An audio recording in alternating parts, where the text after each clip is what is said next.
করছি, এই সেমিনারটি আমরা করছি আমাদের মাননীয় সংসদ সদস্য শিক্ষার মান কিছুটা খারাপ, খারাপ কোন সেন্সে খারাপ, এদিকে আমরা রিসার্চ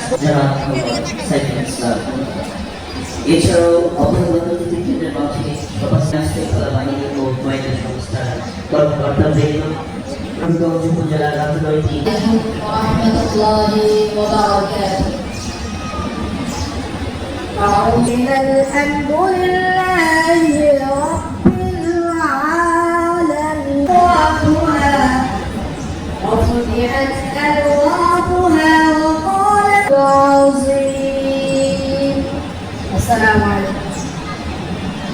ग्लानि भवति भारत अभ्युत्थानमधर्मस्य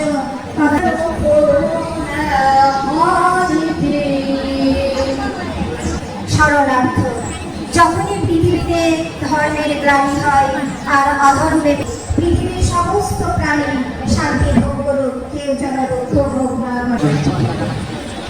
বর্তমান প্রেক্ষাপটে যুগোপযোগী শিক্ষা নিশ্চিত করতে হলে শিক্ষকের এ উপজেলার সুযোগ্য উপজেলা নির্বাহী অফিসার জনাব মোহাম্মদ সাইফুল ইসলাম। ধন্যবাদ।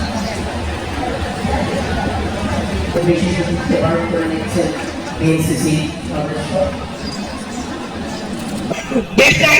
তারেক রহমান সাহেব এই দেশকে সামনের দিকে আগানোর জন্য, শিক্ষা ব্যবস্থাকে সামনের দিকে নেওয়ার জন্য উনি অনেক চেষ্টা করছে। ওনার চেষ্টার মাধ্যমে বাংলাদেশের শিক্ষার নতুন একটি ধারা ইনশাআল্লাহ আমরা দেখতে পারব। ওনার দ্বারা বাংলাদেশে আমি বলবো যেই মিনিস্টার তাদের করেছেন, আমি এজাজুল হক মিলন সাহেব এবং ভবিরাজের সাহেবের কথা বলি যে ওনাদের টার্গেটই আছে জিরো টলারেন্সে দুর্নীতি ছাড়া এবং শিক্ষার মান সবচাইতে উন্নত দিকে যাতে যেতে পারে, এই জন্য ওরা সবচেয়ে বেশি এই দিকে নজর রাখছে। আমি আশা করি বাংলাদেশকে একটি সুন্দর জায়গায় ওনারা নিয়ে যাচ্ছে এবং শিক্ষার মান বাংলাদেশ একটি পৃথিবীর যে কোনো দেশের চেয়ে আমাদের দেশের শিক্ষা মান যাতে ওই স্ট্যান্ডার্ডে হয়, এই দিকে ইনশাআল্লাহ চলে যাচ্ছে। আমাদের জাতীয় শিক্ষা পলিসি আছে এনইপি 2010, 2010 সালে জাতীয় শিক্ষা নীতি একটা প্রণয়ন করা হয়, ন্যাশনাল এডুকেশন পলিসি। বেশ ভালো, এটা অনেক সুন্দর। ওখানে কিছু রাজনৈতিক কথাবার্তা আছে, বাট তাছাড়া এডুকেশন পলিসি অনেক সুন্দর। কিন্তু 2010 থেকে 2024 আমাদের শিক্ষা কি উন্নতি হয়েছে না অবনতি হয়েছে, এটা কিন্তু বড়ভাবে প্রশ্নবিদ্ধ। আমাকে যদি জিজ্ঞেস করেন আমি বলবো উন্নতি হয় নাই ভাই।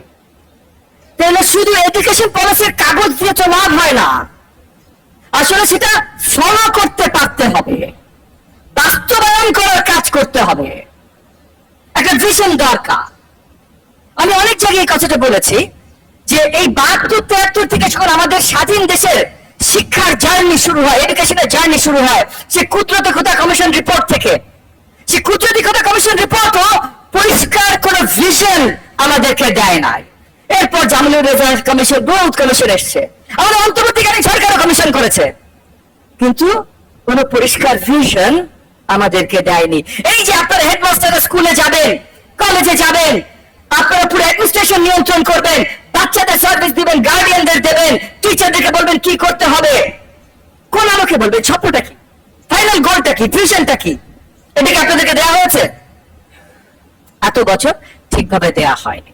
এই জায়গায় আমি আবার ধন্যবাদ জানাই আমাদের মাননীয় প্রধানমন্ত্রী জনাব তারেক রহমানকে। উনি পরিষ্কার ভিশন দিয়েছেন।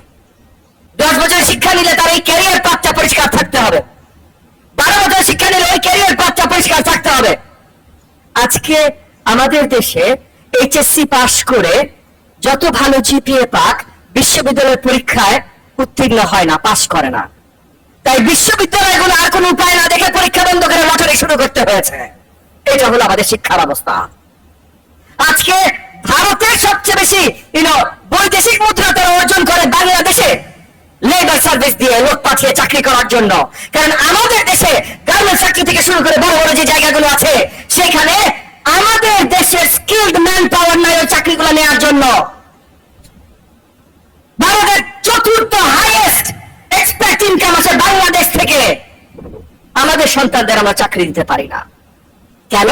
কারণ আমরা এডুকেশন সিস্টেম তৈরি করেছি, কিন্তু আমরা ভিশন তৈরি করি নাই। এই এডুকেশন সিস্টেম আমাদেরকে কোথায় নিয়ে যাবে? জনাব তারেক রহমান আমাদেরকে ভিশন দিয়েছে। Skills, career. ক্যারিয়ার পাথ যদি না দিতে পারো তাইলে তোমার এডুকেশন সিস্টেম ব্যর্থ।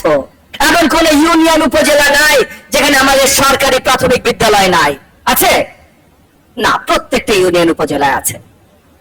লক্ষ কোটি টাকা, হাজার হাজার কোটি টাকা আমরা খরচ করছি, ওয়াল বানাচ্ছি, বিল্ডিং বানাচ্ছি, ইনফ্রাস্ট্রাকচার বানাচ্ছি, ওয়াশ ব্যান্ড বানাচ্ছি, সব বানাচ্ছি, কিন্তু তার ভেতরে শিক্ষা কতখানি হচ্ছে এটা কতখানি আমরা ইনশিওর করতে পারছি?